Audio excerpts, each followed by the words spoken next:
Hey, Richest Money Maniacs, welcome back.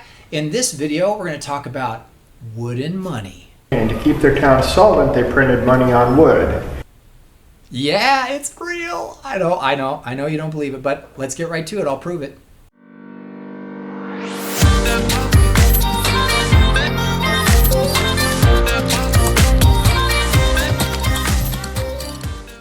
Hey, Richest Money Maniacs, it's Tom coming at you. Thanks so much for tuning in. I am beside myself with this. It's just completely comical. But the mainstream media is not talking about this. I mean, we found this article, but the mainstream media has not made a big deal about it. However, it is a huge deal. And I just can't believe that more people aren't talking about the ridiculous notion that is wood and money. That's right. Money, currency, correction, made of wood. Basically a piece of wood with a little bit of printing on it. It says $100. Isn't that nice? Wouldn't it be nice to just be able to go out to your back shed and create some wooden money when you need it? Well, that's exactly what the town of Toninho, Washington did. And it figures that it happened in Washington State. Aren't they the same state that has Seattle as the capital? Yes, it is. And if you don't know what I'm talking about, then you know about the autonomous zone and the protesters who've taken over the center of the city and the fact that they have a communist mayor and a city council with no spine. That is my personal opinion. So take it for what you will.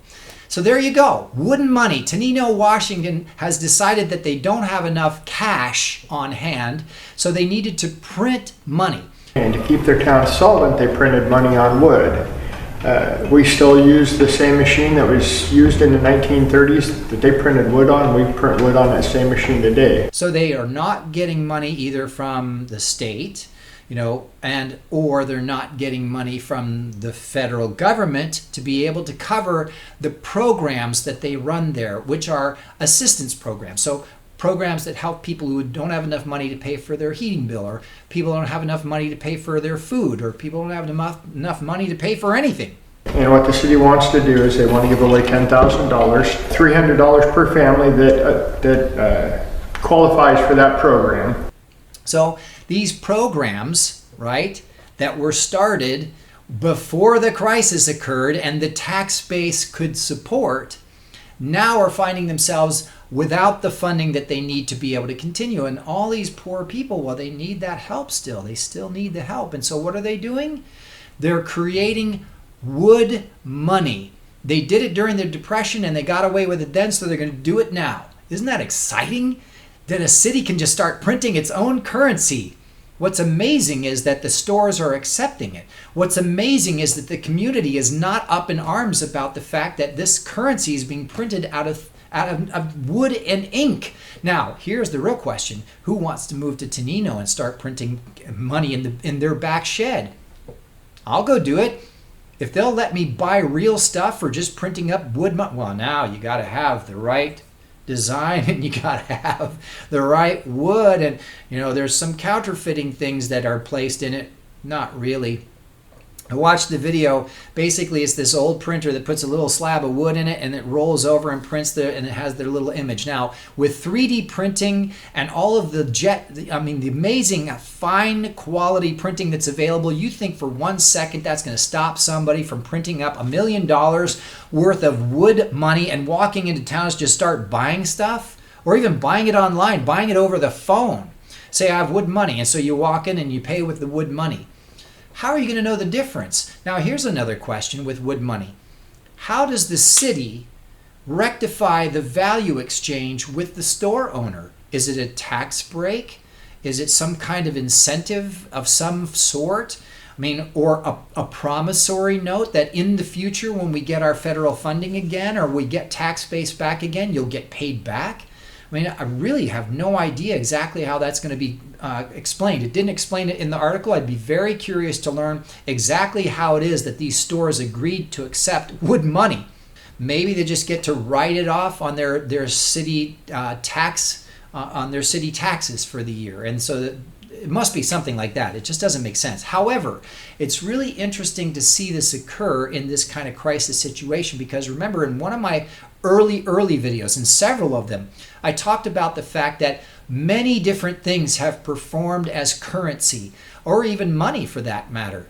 So you've had tobacco leaves, you've had wood sticks be money. Remember I talked about the sticks that the banks in Europe would use, and they'd line them up. One half would stay at the bank, the other half the person would carry around, and then they line them up, and that'd be verification that it was real.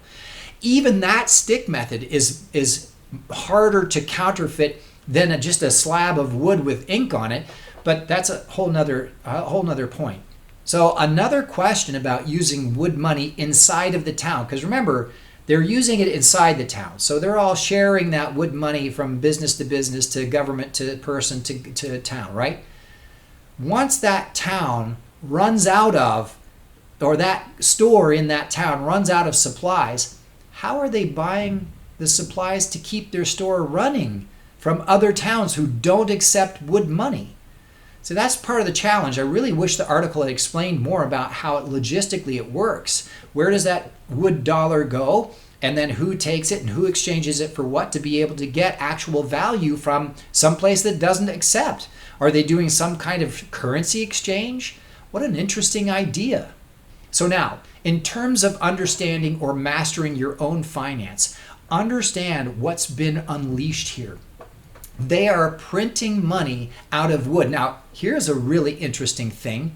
It takes time to go get that wood, to chop the tree down, to shape the wood, then to create the ink, and then to actually take the time to print those pieces and make them look nice and let them dry and then hand them out.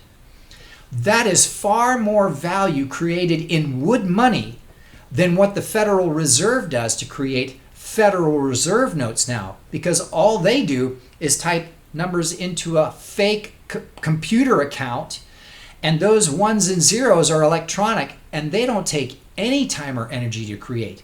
The difference between $1 and $1 trillion is just 12 keystrokes, right? Federal Reserve, 12 keystrokes. At least this town in Washington, at least they have to produce the wood, they have to produce the ink, and at least print it.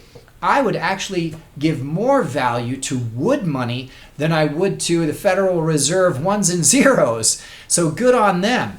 But I think this is a really good example of what you're going to see in terms of desperate measures by local governments to keep programs alive that maybe should not be continued. Maybe they just shouldn't have that program in the first place. But that's a whole different debate.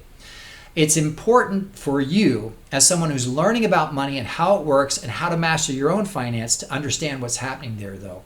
The article will be in the description down below about this town in Washington State and how they've decided that they're so desperate for liquid cash that they're creating their own money out of wood. What an amazing world we live in right now. Just amazing. Keep your eyes open and your mind open, and maybe you'll learn something. And if you learn fast enough, you might be able to position yourself to take advantage of it and make something for yourself and your family off of the challenges that are occurring. So thanks so much for tuning in. If you like this video, give it a thumbs up, and make sure you subscribe to the channel so you know every time we put up a new video. Thanks for everybody listening. I'll see you next time.